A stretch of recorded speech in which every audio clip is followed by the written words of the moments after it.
The following is a presentation of the High Spot Podcast. Making their way to the ring, talking about the world of professional wrestling, the team of Jeff Martin and the trendsetter Brian Perga, the Jersey Wrecking Crew.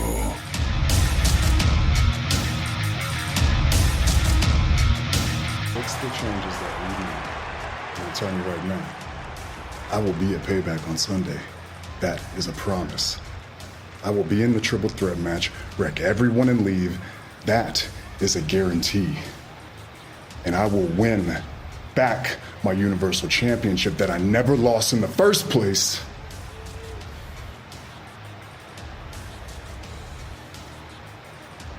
That is not just a prediction.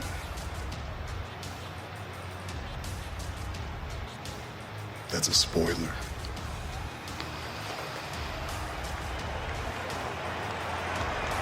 Believe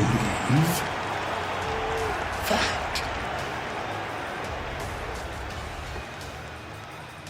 Oh, trendsetter, believe that, because after weeks and weeks of a very, I would say, below average show, this one hit a home run. Trendsetter, believe that. Paul Heyman, Roman Reigns, the possibilities are endless. We are the Jersey Wrecking Crew, and you're listening to the HSP SmackDown review. I am Jeff Martin alongside my tag team partner, the trendsetter Brian Berga. Follow us on all our social media at High Spot Podcast, on Bodyslam.net, on the Shining Wizards Network. Wow, trendsetter, what a way to cap off SmackDown this past Friday. Now, as much as I would say, hey, that was a home run in itself, I don't think the entire show was a home run, but what a way to end it on the go-home show. That's right, guys, I said the go-home show for Payback. Last week, I believe it was last week, we were talking about SummerSlam. Now we're talking about Payback. Yeah, 1 week later.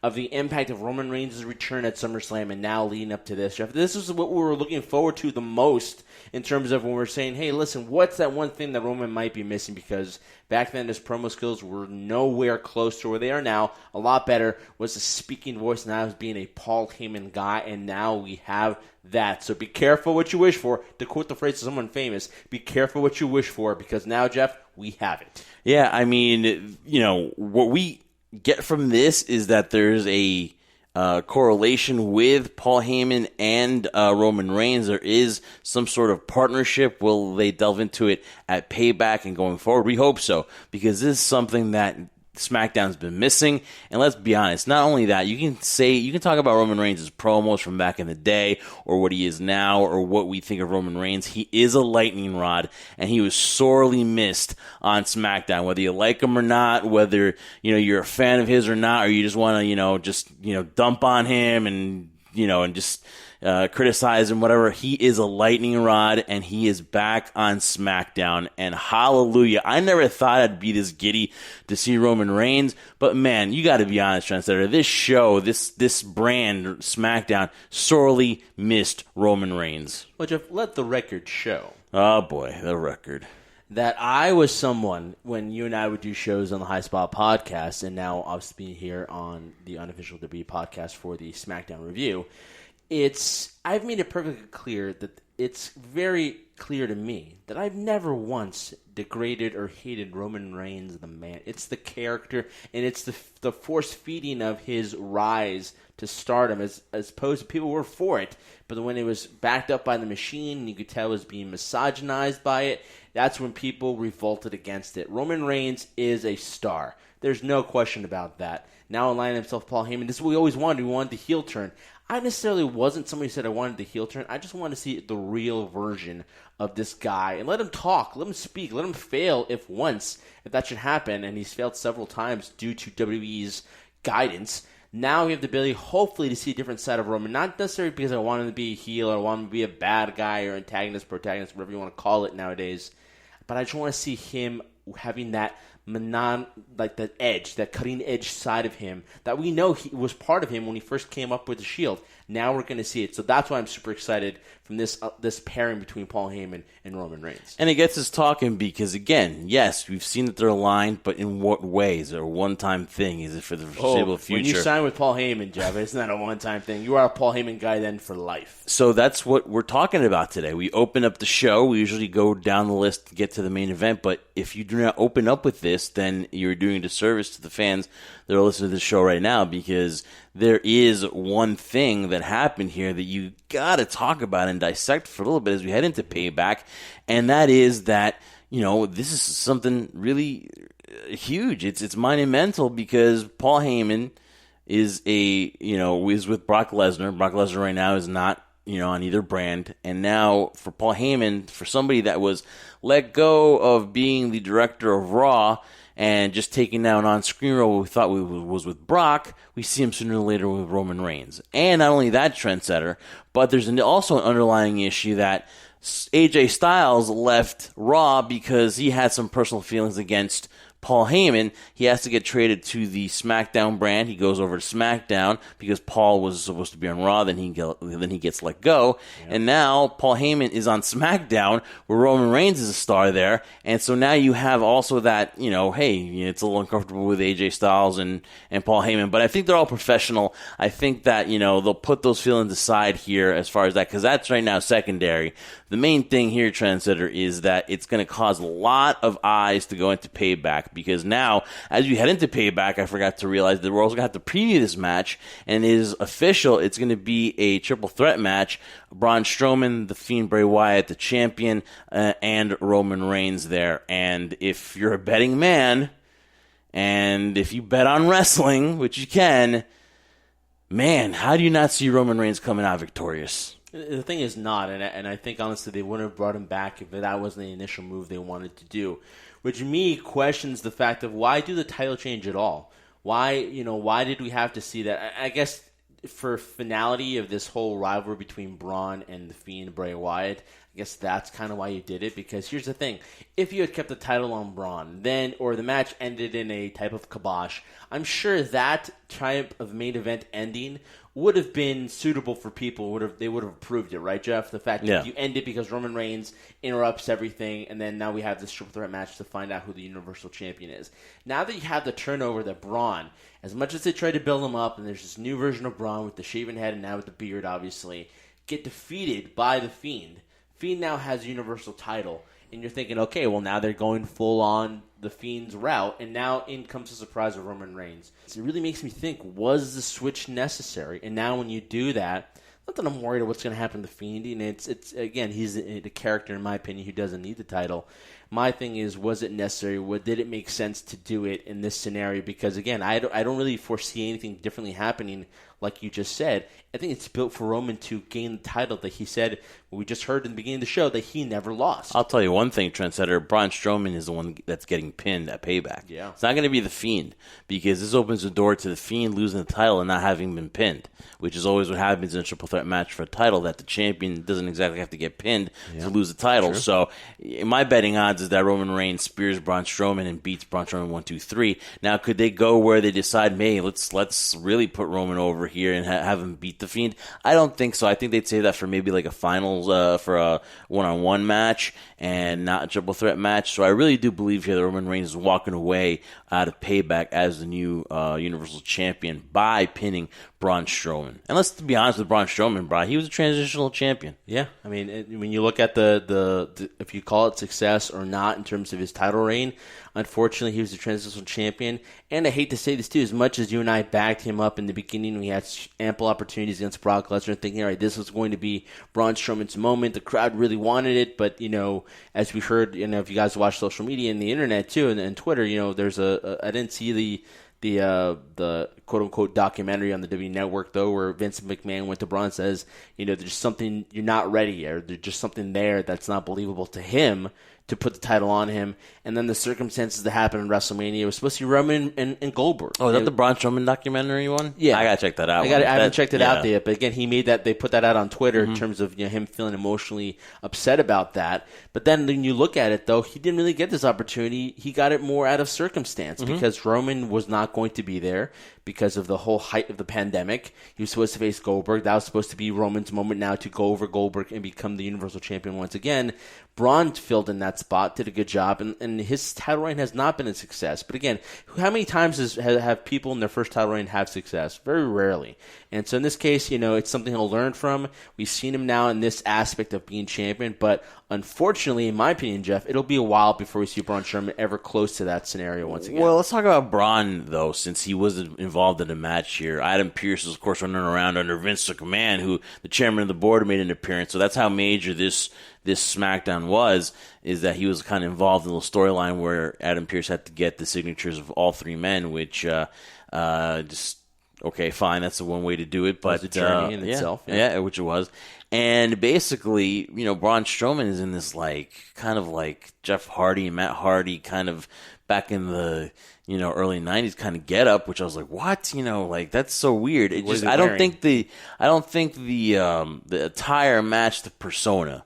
Like the old Braun Strowman, even what led up to him in SummerSlam, that attire to me is more Braun Strowman. I don't get this. I mean, honestly, he looked like a member of the Hardy Boys. Honestly, I did not get that. But he destroys Drew Gulak. He's a monster, right? And I gotta check that documentary out with Braun because I saw the documentary with the WrestleMania one and how he was almost going back home and stuff like that, and then he got called back on the last hour. He was home. And he had to go back, and there was a change of plans because Roman had to leave because of fear of catching the coronavirus because he is a little bit weakened by his state, having leukemia and stuff like that. So we found out too, Jeff, is that it wasn't necessarily that, but it was also he had a newborn, or he didn't want to have that risk of the newborn and the whole family being infected by it. Totally understandable. Yeah. You know what I mean? Like family first. You got to put your priorities, in check. And I think Roman did the right thing, and he's back, of course. And so that's basically Braun Strowman's story heading into Payback. So you get a little bit of in-depth of Braun, the guy, and you root for him because he's a good dude, man. Like, he is a hell of a guy, man. And this is, again, all based on just character.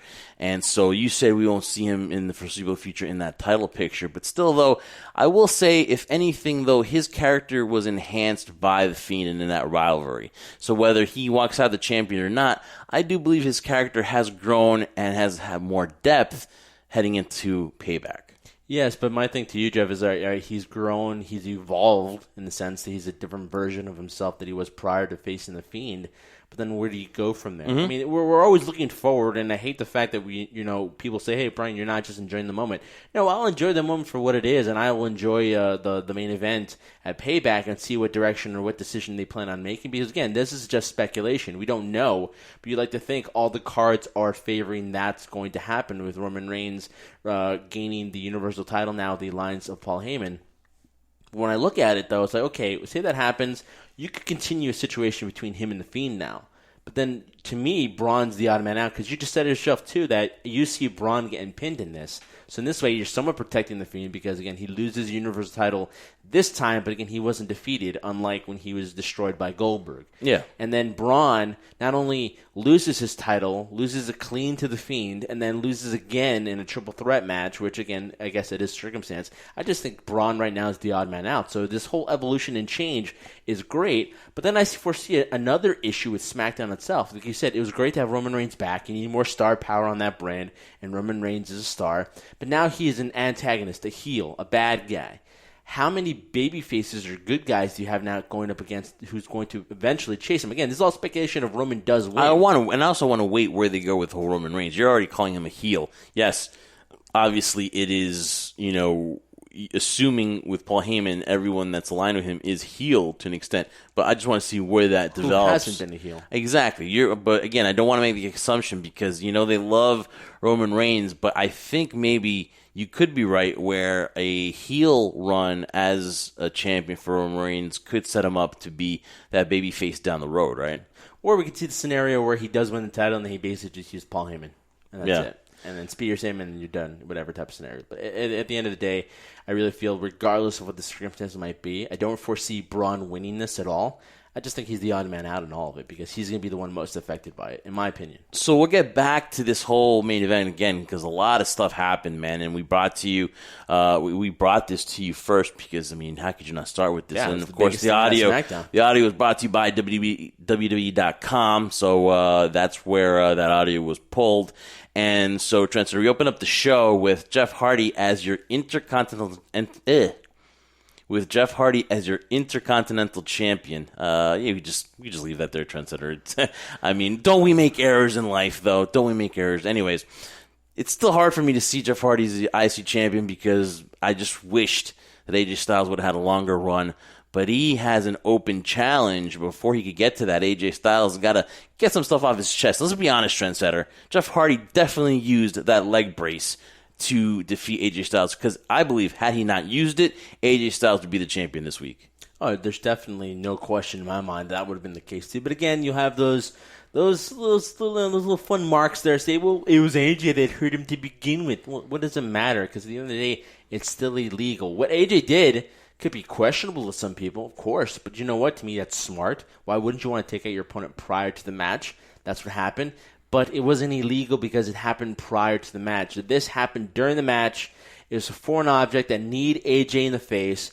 The referee, I don't know what was wrong with the referee. They should have called it disqualification because that's what it should have been. And now Jeff Hardy's the champion. So you're right. Hypocrisy, I call thee by name, Jeff Hardy. And Daniel Bryan, of course. So AJ Styles says, what's on his mind, and he's a guest on commentary for the Shinsuke Nakamura match against Jeff Hardy. He answers the call, and once again, Jeff Hardy. See, here's what I'm confused. So they have Jeff Hardy as this guy that is overcoming all these demons to get back to where he wants to be, and that is somewhere in the title picture, and now he's the Intercontinental Champion. But the second week in a row, he uses that uses that brace as a catapult to him to win another match. Now, I don't know, it's by accident, I don't know, whatever, but it's kind of contradictory because a good guy, a babyface, does not normally win under these circumstances, and you don't end up rooting for this guy down the road. Well, look, I've never rooted for Jeff Hardy. In and out of the ring. No, I'm just joking. In the ring, mostly. Well, no, outside the ring, I've rooted for him to have a good sexual life. In the ring, I don't root for Jeff Hardy. I like him. I thought he was good with the Hardy Boys, not that the Hardy men, or old men in this case. Or that's how they feel. Yeah. But, with Jeff right now, like I said before, unfortunately, from the beginning, was happy to see him come back to the company. But I think, honestly, in my opinion, that WWE has kind of soured the experience. They'd had a pretty interesting angle with Sheamus and the whole issue with alcoholism and demons and drugs and things of that nature. But they extended it so far right now that I'm nothing more than sour. I'm not rooting for Jeff. I'm rooting against him. I want the title off of him so badly. Not just going to AJ's ways, but going to anybody's. Even the hypocrite Daniel Bryan. Put it on his ways. How about this guy, Sami Zayn, who made a return, a surprising return back to the WWE, back to SmackDown, and he has every right to say that he is still the Intercontinental Champion because he left because of COVID. He left for concerns, and which is all he's all entitled to do that. He left it. They vacated the title. That's why they had that tournament. And now he comes back, and now he's carrying that Intercontinental title because he has claims that he never lost the damn thing. So now you've got, what I like about this thing is that you have so many moving parts here. You got AJ Styles. You got Sami Zayn. You got Jeff Hardy. Shinsuke, I know he's in the Intercontinental title picture, but anytime you could bring one of these guys in to be in the mix, Daniel Bryan down the road after he's done breastfeeding his child, he can come back. And you have a lot of depth in the competitors that can challenge for that Intercontinental title, and to me, that's the only positive of having maybe Jeff Hardy as a champion. You have all these other people that can vie for it. You have Sami Zayn, who's going to make a huge case for it. He returns. Really doesn't give you a reason why it took this while he was away. We know why he was away, but character-wise, we don't know why.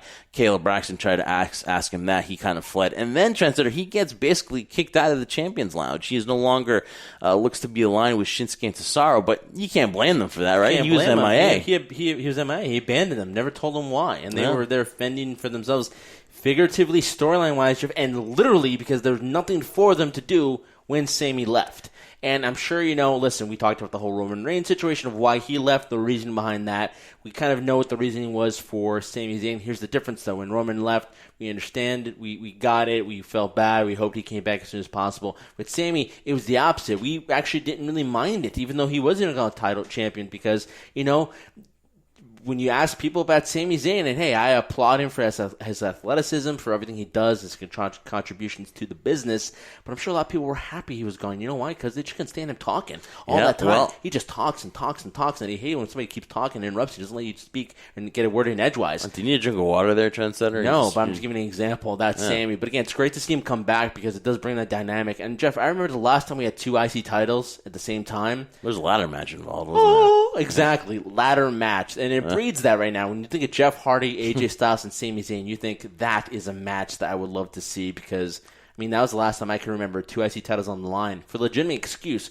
Shawn Michaels went away. He's like, I'm not giving you your title. It's with me in San Antonio. You're not taking it back. And then you have the whole battle situation with Razor Ramon. I think that it hits something like that, but you're right. It's amazing. It's great that storylines impede themselves. And there's no doubt with these 4 involved, especially Shinsuke, that would be a great angle right there in itself because it gives you the intrigue that there is no clear-cut person that you could see walking out with the IC title. Definitely. And, in just one show with Roman and Sami Zayn back, SmackDown just got a little bit more entertaining, because they're just missing that extra little thing. And it was just basically minute, the same kind of match, the same thing going on, and now hopefully Sami Zayn starts to spark. I'm sure he will. He's really, again, he's one of the best people on the mic, so he's going to bring more entertainment value to this IC title picture, which obviously they're really pushing it because you open up the show with it, you give it about 21 minutes as a segment too, so obviously it's a big thing. I think eventually they're going to start pushing this Universal title eventually. Maybe once Roman Reigns has it, it'll be more visual, be more of an important piece to the SmackDown. But right now, that IC title has gotten a lot of airtime with the opening segment about being like 26 minutes long. So good for that in the IC title. So I still think it's a bright future. I still think, though, AJ Styles should be the IC champion right now. So we go to Firefly Funhouse. Adam Pearce looking for that signature, gets it from Bray Wyatt, and now he is confirmed. Again, Firefly Funhouse doesn't do anything for me anymore. Yeah. It really doesn't. It's just repetitive. It's like you again beating angles to like a dead horse. You know what I mean? Like it's just the same thing every week now. It's lost. It's lost being special. So to me, whatever, he got the signature and that's fine. And you had the little comedy where he's like the mailman, kind of like in Mr. Rogers, Speedy Delivery, whatever. I mean, it is what it is, but. He gets the signature on that Trendsetter, and so now we're just waiting on Roman Reigns, and man, it was worth the while to wait for his signature at the end of the night. Then you get Matt Riddle against Shorty G. A really good match, man. Really good match. Really short, though, and no pun intended there. I thought you were. For the mere fact that, and I understand what they're trying to do. They're trying to build up, obviously, the payoff, which will be maybe hopefully a payback between, and say hopefully meaning that the storyline concludes. Not that I'm looking forward to it, though I am looking forward to Matt Riddle's progression within SmackDown.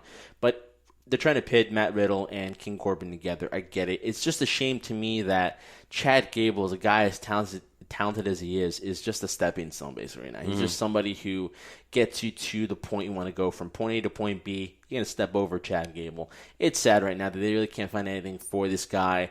I think, it would have been nice if he was included in the IC title scenario because, like you said before, that seems to be the main focal point of what they're doing. Who knows if the Universal title comes in? I wouldn't agree with that, or I wouldn't think that would be the case right now because right now, if you want your show to be somewhat interesting, you want the IC title to be the main focus. And it's just sad that Chad Gable right now really can't find anything good for himself to do on SmackDown right now. I'm a little worried about Baron Corbin here in the fact I know I'm only in the minority here. King Corbin? With King Corbin here. Because Corbin and Riddle are going to go at it at Payback, right? Yeah. But now with Roman Reigns back here with Sami Zayn and like with Corbin looking like he's going to put over Matt Riddle, the depth that he was a main maybe top 5 guy on SmackDown, but now with this turnaround here, you could see himself basically maybe out of the top 10.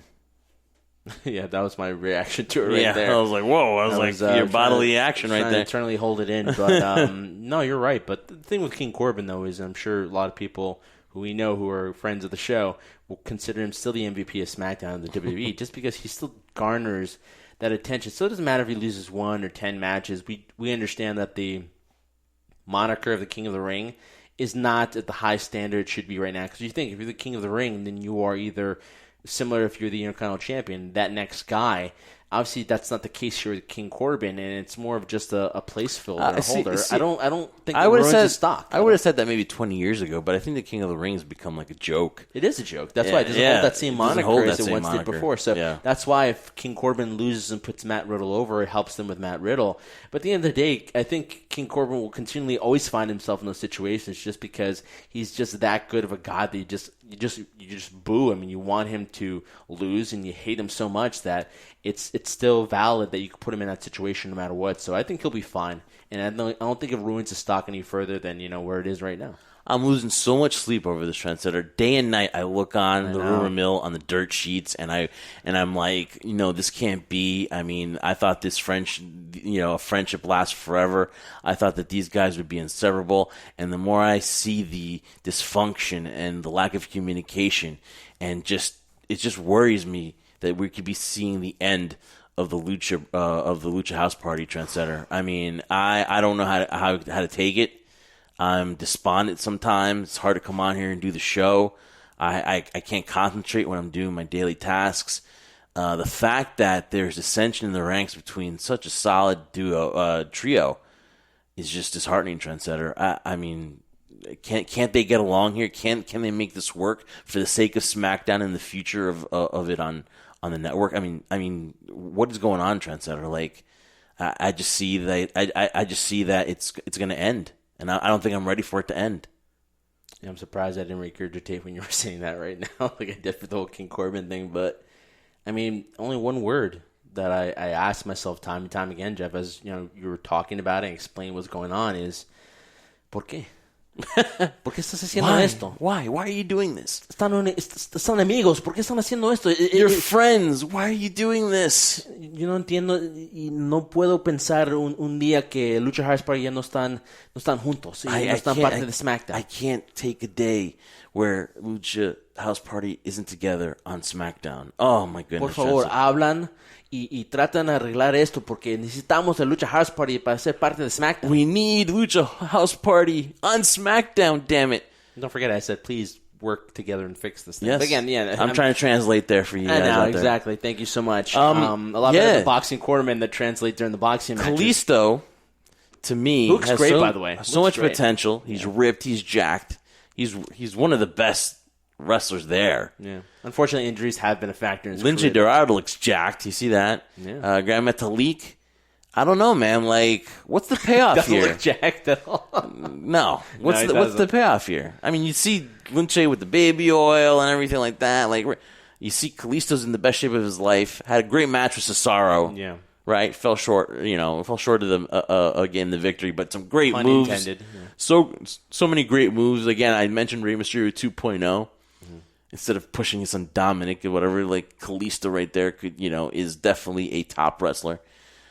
What is the payoff to this? Are we what do they expect that we want to see it? Do I want to see Kalisto turn on Lince Dorado and Grand Metalik? Am I interested in like a triple threat? I mean, what is going on? Is there a payoff to Kalisto's character? Maybe like that's the only thing I could see because I don't think they really think that we want to see Lince or Grand Metalik against Kalisto. Well, that's what's probably going to happen, but I think you just said it. That's the payoff. It's the character of Kalisto moving on now as a heel.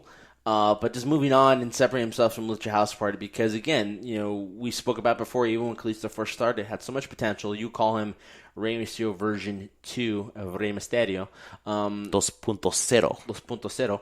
2.0. Yeah, I can easily see that and agree with that as well. But, again, he hasn't really been able to consistently do that because he's had title runs on his own. He's been U.S. champion, things of that nature. Just all of them not really living up to par. So maybe a change in character, a change in attitude, definitely a change in look. He looked completely after dealing with injury or taking time off, coming back probably in the best shape of his life. So hopefully this might be a good turnaround for Kalisto to kind of have now some single success.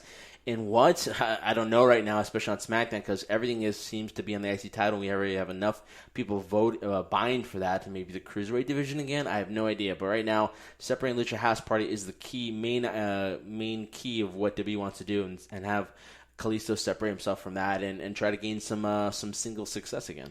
We got Nikki Cross and Tamina together for some reason. Yeah. Nikki's holding a coffee cup. That's Alexa Bliss's. I guess it was a gift. Yeah, and Tamina's like, hey, coffee's over there. And thank God that they got Tamina wearing other colors than just black, because she's a very good looking person, and they for some reason they just killed her with just her wearing all black, right? So good to see in her colorful outfit, whatever like that. Good to see maybe some character, but man, then Alexa Bliss comes out and just outshines them all. And before you go any further, Jeff, you just said Alexa walks into this segment of whatever it was supposed to be. And let's just take a moment, guys, as we always do, every show. Let's take a moment and appreciate the amazing beauty of a person, inward and outward, that is Alexa Bliss. Oh, yeah. That was all right. Mm-hmm. All right. So she's out there. Cute little, hairdo. She's thinking of sporting. Looks like Harley Quinn again. Yeah, got a little braid on there. And then she's thinking about either going half braid, half regular hair, and maybe all braids, but it might be too much, too soon. Mm-hmm. And Nikki Cross mentions that it looks a little bit kind of like The Fiend. She kind of steers off in the distance. Obviously, when you come in contact with The Fiend, you aren't the same, which is the trend that's going on here for Alexa Bliss. Where this goes, I don't know, but I'm interested to see, because I think this could be creative. This could be good for her. And eventually would lead her back to the dark side where she belongs. But I really think that I'm curious to see where this goes, and I'm all in for this. And, she kind of, blacks out a little bit, then gets mad at Nikki Cross, saying, I thought you were a friend. You'd be supportive of my hairstyle. A little childish, whatever, but, whatever. She throws the mug, shatters it. Symbolic trendsetter. I ask you, symbolic of her and Nikki's friendship now. But again, though, I'm really looking forward to where they're going with Alexa Bliss here. Well, if anything was symbolic, Jeff, in that, it would be more, not that Alexa shattered the coffee mug, which would symbolize their friendship, but the mere look on Nikki Cross's face, in my opinion, there should not be shock in there. If there's anybody who shattered the mug symbolically, it would be Nikki Cross for what she did. And so, maybe, again, like you said, it's a different route now. They're going to bring Alexa Bliss now back to the side in which she belongs so much, as you said, the dark side, which is funny because, to me, Alexa Bliss breeds nothing but light in my life, as sad as it is. I need a girl so bad, Jeff. I need a girl so bad. But I think it's great because I think, and I'm being repetitive as I always am, but Alexa just fits that category so well. She just does so well. Yes, she's believable as somebody you want to root for. But God, you just love that side of her that's just all about her, which has led to so much success that she's had in the past. Now, not so much, obviously, because she's on a different route, on a different side of it. But, but what I find funny is that they're really trying to make this as Alexa's changing. And yet now, again, what frustrates me all the time, and you go, Brian, come on, whatever. No, but it's valid because, listen, you cannot produce TV. Jeff, whether you're watching a good movie or a good TV series, you cannot put something out there and then the next week be completely different and say, wait, what about that last week? How can you expect me to forget about that? Nikki Cross and shoving down Alexa Bliss several times for her obsession for the WWE SmackDown title, I cannot think that people could be like, okay, well, we're forgetting about that now. in my honest opinion, Alexa Bliss has every right to be mad more at Nikki, and Nikki showing the sign of the show of concern. Well, Nikki, you're the one that shoved Alexa Bliss down in the middle of the ring twice and let her, not twice, but knocked her down once and then left her alone with the Fiend. Never once those two interactions with the Fiend, which Jeff says now you're never the same after that, never once did you come out to try to help her and save her. Yeah. So what does that say about you? So interesting. We definitely know Alexa's going in that direction. I don't know if she's going to align herself with the Fiend, but definitely going in that direction. I am happy for it now. You know why? Because I'm like, welcome back. This is where you belong, Alexa. And hopefully that will include her now having more opportunities at a title run, because there's nothing finer than that SmackDown title around Alexa Bliss's waist. Yeah. Well said, Trendsetter. And the main event... Now we get 6-man, which was kind of starting in the beginning. It all started kind of like Talking Smack, which is back. And again, Renee Young is leaving WWE, Trendsetter. That is one of the headlines as well, so we wish her the very best. They kind of mentioned a little bit in the AEW show, MJF kind of talked about, John Moxley's wife a little bit there, a little innuendo. Just real quick, she seems like she wants to get into the entertainment field, right? She's done basically what you do is working for WWE. You kind of like it's like a stepping stone to get into something. We've seen for example, people go into that field for entertainment is the next thing we go to, right? Yeah. Who knows? Maybe she does AEW for a little bit. I would say that you'll see her there. But she's got to go into the entertainment field, and we just wish her the best. She's the first ever woman commentator for Raw. Did so many things. Very entertaining when she did Talking Smack, which we should have never canceled it in the beginning with. That was just a horrible idea. Yeah. Then you get this version of Talking Smack, which is always watered down from what it used to be. Very revolutionary in that fact, because that was very entertaining to see after SmackDown, Talking Smack, where it kind of would build that star. That's where you got the Daniel Bryan Miz thing going again, kick-started, and that's where the Miz, you were like, wow, that passionate speech that he made. Renee Young did a lot, and we wish her the best. Well, not just that. I'll just really quickly add on to that. Not only help build that extra star, have the moments like you just mentioned between The Miz and Daniel Bryan, Jeff, but, I use this example, and tell me if I'm wrong here, but when you had the scenario where Randy Orton was defending the W Championship against a guy like Jinder Mahal, you finally had the chance to hear a guy like Jinder Mahal, not in character, to just talk about the length it took him to get here, and basically, spoke to the point where, like, hey, I kind of want him to win now, because, he's like, Randy's got to worry about me now because I'm younger than him, I'm stronger, I'm faster than him, so, people are overlooking me, blah, blah, blah, and et cetera, and there you build in a storyline. I love that they treated it like a post-game show, and literally, sometimes characters would be out of character and be like, well, I've been working for this, and this is going on, or would take that realism back into the storyline, which I thought they did a great job. And then towards the end, even before after it got canceled, I thought I was getting watered down because they're treating it more like cookie cutter storylines. But it's great that it's back. It should never have been canceled, like you said before. And for Renee Young, I would advise her not to do AEW right now. I think the world of professional wrestling, I think she's really dominated really well, and the field of entertainment, I think she would excel in. I hate to say the expression. Or sports. Yeah, because it gets overused a lot, but the sky's the limit really for her in terms of her talent and what she can do. She wasn't necessarily my cup of tea. There's sometimes where I thought she was really being obnoxious, especially with backstage, over the top. I'm like, hopefully that kind of changes in whatever field she decides to go in. But sky's the limit for a woman like Renee Young. And at the point right now, she doesn't really need to do anything right now for a while, but she will.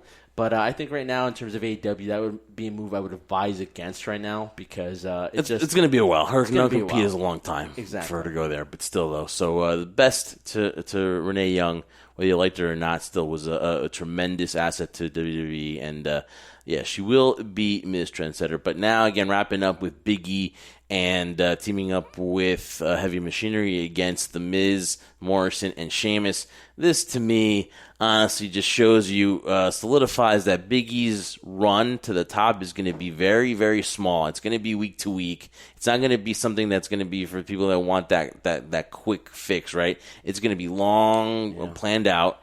And then you know that the Morrison and The Miz just get dumber every week. That's basically what they're doing Morrison. There. Yeah, they're getting dumber every week. And Heavy Machinery, again, is a tag team that they use there to fill it. You get Big E, who just left being in a 6-man tag team, and you put him in a 6-man tag team here against Heavy Machinery. I don't get that, but Big E gets to win over The Miz.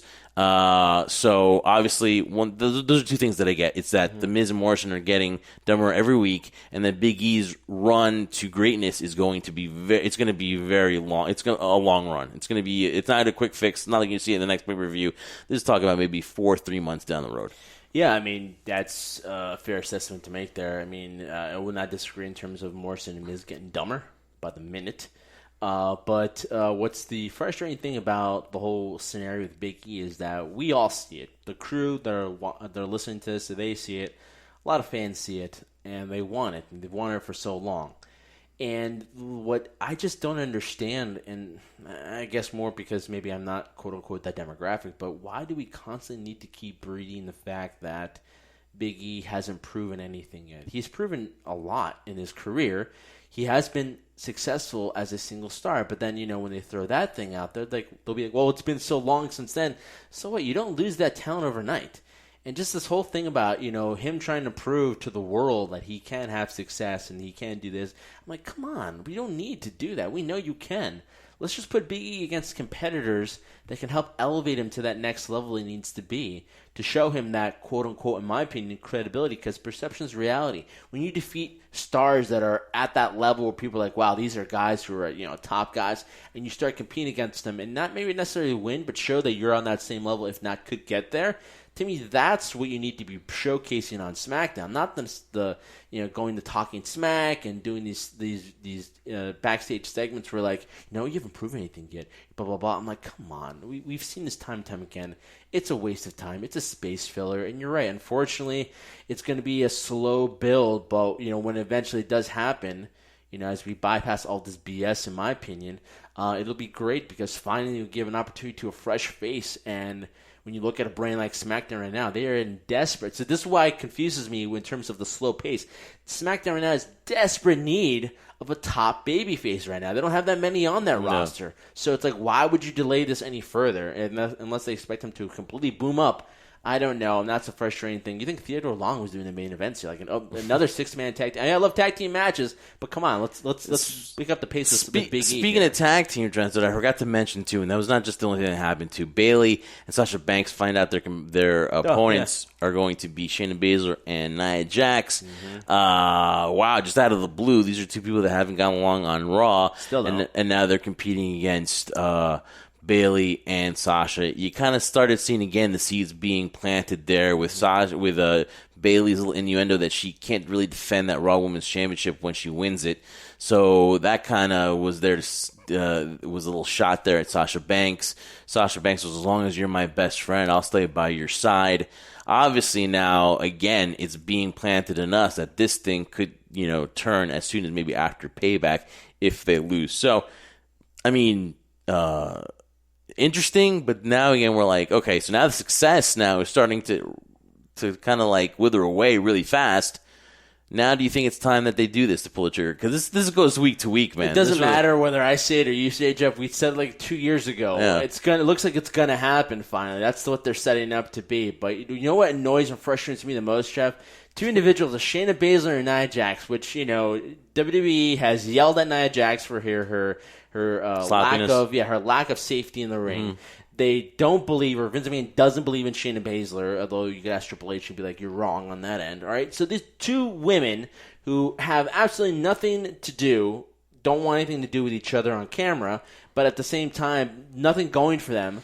Hey, let's just pair them up. Yeah. Forget the Iconics, forget Alexa Bliss and Nikki Cross, forget all the established other teams. Well, those are only two really established teams in the women's division.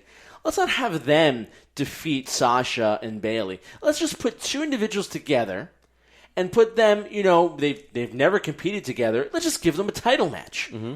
This is where the logic, again, you're saying logic in wrestling, right? But this is where the logic makes no sense. These two women have never been together in a ring. They've never tag teamed. They didn't even have a warm-up match together. And now they're going to get a tag team title match. Mm. Are you seriously kidding me right now? Are you trying to bring some validity? You're trying to bring some standard level of high level of importance to the tag team titles of the women's division? No. Again, it is what frustrates me the most when you have. But there's no tag teams other than you said the Iconics. Because they haven't. But couldn't this lead to Sasha and Bayley winning, and then this being another reason why Bayley and why Baszler and Nia Jax will feud maybe on Raw, maybe just setting it up.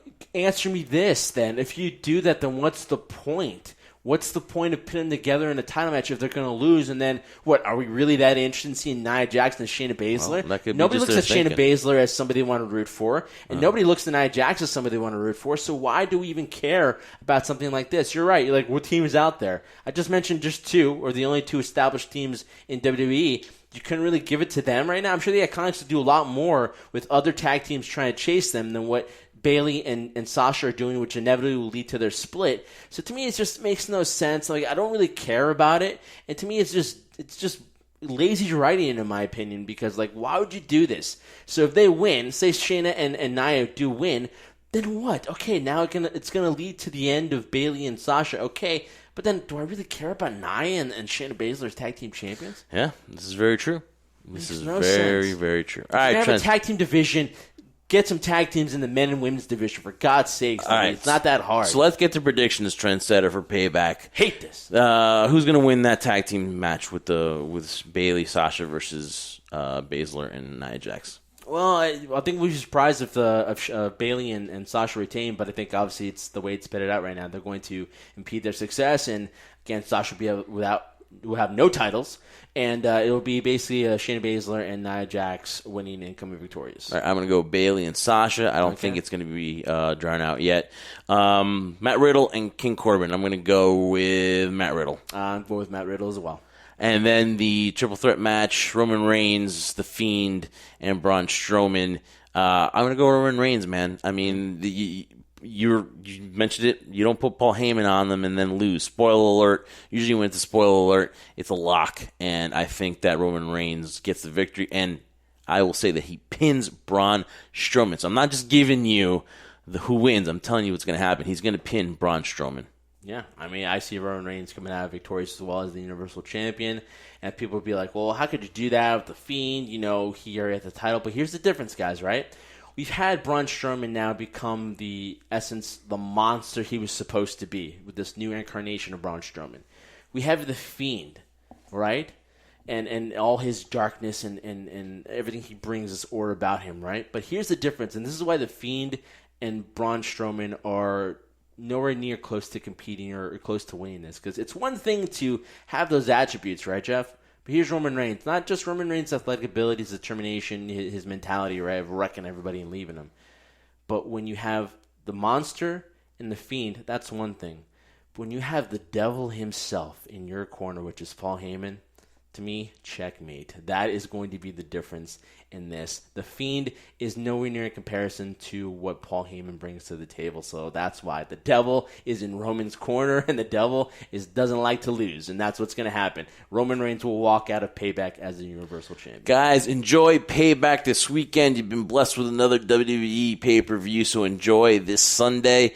We'll be back here again next week with another SmackDown review. Part of the WWE Unofficial Podcast. Another great episode. Trendsetter will be back also too, covering AEW as their go-home show is next week as they get set for All Out. So we are a lot of wrestling now coming at you really fast. So we will try to do our best to dissect and kind of preview and recap everything going on in AEW and SmackDown. Trendsetter. So another great episode. Take us away. You can follow us on all our social media, High Spot Podcast, and join another week, Trendsetter. Yeah. Let's roll. And make sure you follow us on YouTube as well with all the stuff we put out there and the things that are coming in the near future for the High Spot Podcast. So for the Jersey Rank Room, a tag team partner, the Scandal with Jeff Martin, I'm the Trendsetter, Brian Berger. Thanking you guys so much for listening to this week's episode of the HSP SmackDown Review.